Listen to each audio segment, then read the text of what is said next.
বেশ অনেক দিন আগের কথা। দিনটা ছিল আগস্টের 4 তারিখ, রবিবার। অনেকবার ভেবেছি এই গল্পটা তোমাদের সাথে শেয়ার করব। হাই বলো, ওখান থেকে দাঁড়িয়ে বলো হাই। কিন্তু ওই যে কে কি বলবে, কে কি ভাববে, এই করতে করতেই প্রায় 5 মাস কাটিয়ে ফেলেছি। তবে এবার অনেক সাহস নিয়ে জোর করে বসেছি এডিট করতে। তার কারণ কি বলো তো? এটা আমার ননদের 35 বছরের প্রথম ঘুরতে যাওয়া। হ্যাঁ, ঠিকই শুনেছ, 35 বছর ধরে ও কোনোদিনও বাড়ির বাইরে ঘুরতে যায়নি। আসলে ও আমাদের মতন স্বাভাবিক নয়, তাই ওকে নিয়ে বেরোতে প্রায় সকলেই ভয় পেত। সত্যি বলতে প্রথম প্রথম আমিও খুব ভয় পাচ্ছিলাম। অনেক জোর জবস্তি করে, রীতিমতো বাধ্য করে আমার শাশুড়িকে রাজি করিয়েছি। যাওয়ার দিন তো আমি খুব টেনশনে ছিলাম, কত যে চিন্তা আমার মাথায় ঘুরপাক খাচ্ছিল। কিন্তু সত্যি বলবো, যখন ওর মুখে ওই আনন্দের হাসিটা দেখেছিলাম, তখন একটু হলেও শান্তি পেয়েছিলাম।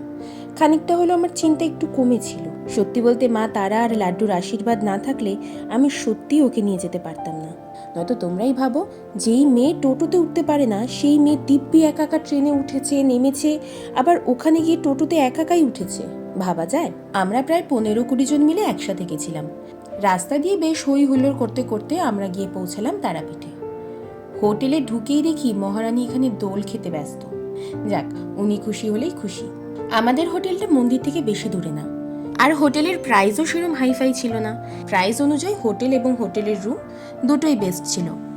আমরা কোনো রকমের ব্যাগপাটারা রেখে খাবার ওখানে গিয়ে দেখি কাকারা ওখানে সোয়াবিন আলুর তরকারি, ডাল, ভাত সব বসিয়ে দিয়েছে। এদিকে কাকাদের রান্নাবাড়ি হতে হতে আমরা ভাবলাম একটু বাইরে গিয়ে মায়ের দর্শন করে আসি। হাতে বেশ খানিকটা সময়ও ছিল। সারাদিনের এত জার্নিতে সবাই প্রায় ক্লান্ত, তাই আগে একটু চা খেয়ে নিলাম। আর অবাক করা বিষয় হলো, আমার যিনি ননদিনী, তিনি জীবনে বাড়িতে চা খায় না। সেখানে গিয়ে তাকে চা খেতেই হবে। কিন্তু দুঃখের বিষয় হলো, যখন তিনি চা খাচ্ছিলেন তখন আমি আর তার ভিডিওটা নিতে পারিনি। একটু এগিয়ে গিয়ে দোকানপাট দেখতে দেখতে পৌঁছে গেছি মায়ের কাছে, যার আশীর্বাদে আমি মামাই দিদিকে এত দূর আনতে পেরেছি। আগে তার দর্শন না করলে হয়, তাই আগে গেছি তাকে দর্শন করাতে। শরীরটা এতই ক্লান্ত ছিল যে মন্দির থেকে এসে খেয়ে দিয়ে ঘুমিয়ে পড়েছি। বাকি ভিডিও আর কিছুই নেওয়া হয়নি। পরের দিন সকালবেলা হাঁটতে হাঁটতে দেখি আমাদের হোটেলের সামনেই ভারত সেবাশ্রম।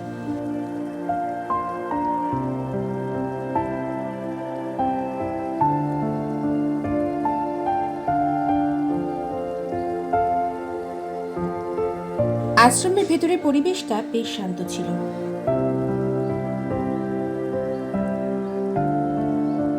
ওখানে ঠাকুর দর্শন করতে গিয়ে দেখি একটা ছোট্ট মেয়ে কি সুন্দর করে ভেতরে পুজো দিচ্ছে। দেখি বেশ ভালো লাগছিল। ওখান থেকে বেরিয়ে গেলাম পাশের একটি কালী মন্দিরে। ওখান থেকে প্রণাম সেরে নিয়ে গেলাম মহাদেবের কাছে। ওই দিন আবার ছিল শ্রাবণ মাসের শেষ সোমবার। বাবার মাথায় জল ঢেলে নিয়েই বেরিয়ে গেলাম চা খেতে। তোমরা যদি তারাপীঠ যাও কখনো, এই দিদির দোকানে একবার চা খেয়ে দেখতে পারো। যেমন ভালো ব্যবহার, তেমনই ভালো চা বানায় দিদি। আমার বাবা তো তারাপীঠ গেলে এই দোকানে চা ছাড়াই খায় না। চাটা খাওয়া শেষ হতেই আমরা বেরিয়ে গেছিলাম টোটোয় করে আশেপাশের মন্দিরগুলো ঘোরার জন্য।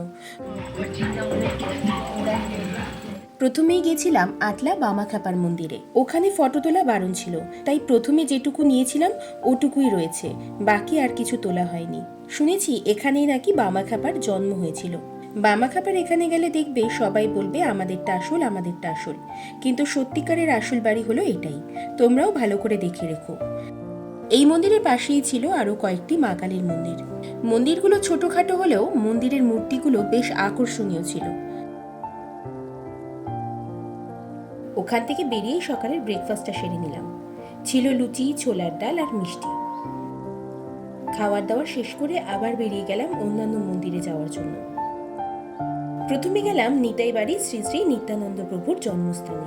মন্দিরের ভেতরে আবার ফোন নিয়ে যাওয়া বারণ ছিল, তাই বাইরে থেকে যেটুকু তুলতে পেরেছি। ওখান থেকে একটু দূরেই ছিল ইসকনের মন্দির। আগেই বলে দিই, এখানের সমস্ত মন্দিরের ভেতরে ক্যামেরা অ্যালাউ নেই, তাই যেটুকু পেরেছি ওটুকুই তোমাদের সাথে শেয়ার করলাম।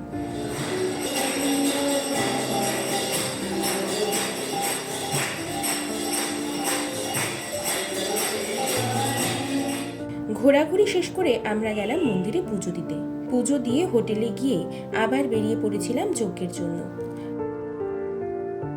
আমার বাবাই এখানে যজ্ঞ করছিল।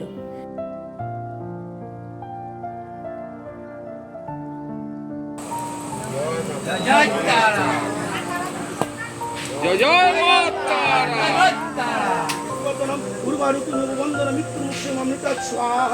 যজ্ঞ শেষ হতে প্রায় 8:30। যজ্ঞ শেষ হওয়ার কিছুক্ষণ আগে থেকেই মুষলধারে বৃষ্টি শুরু হয়, তাই যজ্ঞ শেষ হতেই ফিরে গেলাম হোটেলে। পরের দিন ছিল আমাদের বাড়ি ফেরার দিন, কিন্তু কারোর কিছু কেনাকাটা করা হয়নি, তাই সকালবেলা বেরিয়ে গেছিলাম আশেপাশের মার্কেট ঘুরতে।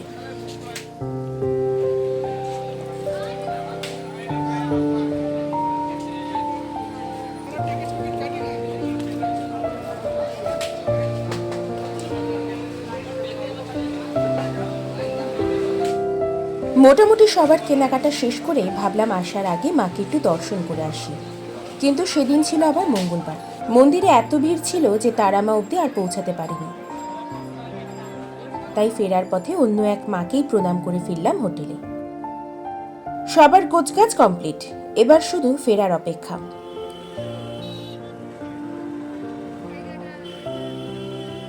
ফেরার পথে দূর থেকেই মাকে প্রণাম করে নিলাম। এই দুদিন যে কিভাবে কেটে গেল বুঝতেই পারলাম না।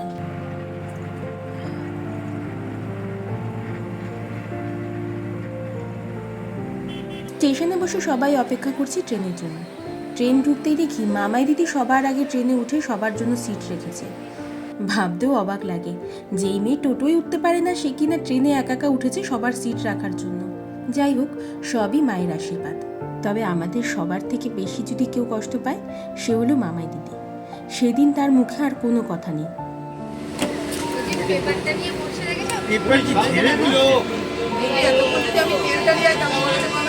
আসার সময় যতটা আনন্দ সহকারে এসেছিল, যাওয়ার দিন ঠিক ততটাই মন খারাপ নিয়ে সে বাড়ি ফিরছে। আমরা অনেক চেষ্টা করেও ওকে হাসাতে পারিনি। শেষে বিরক্ত হয়ে পেপার পড়তে বসে পড়েছে। যাই হোক, বাড়ি তো ফিরতেই হতো। শত মন খারাপ নিয়েই আজকের ভিডিওটা এখানেই শেষ করলাম।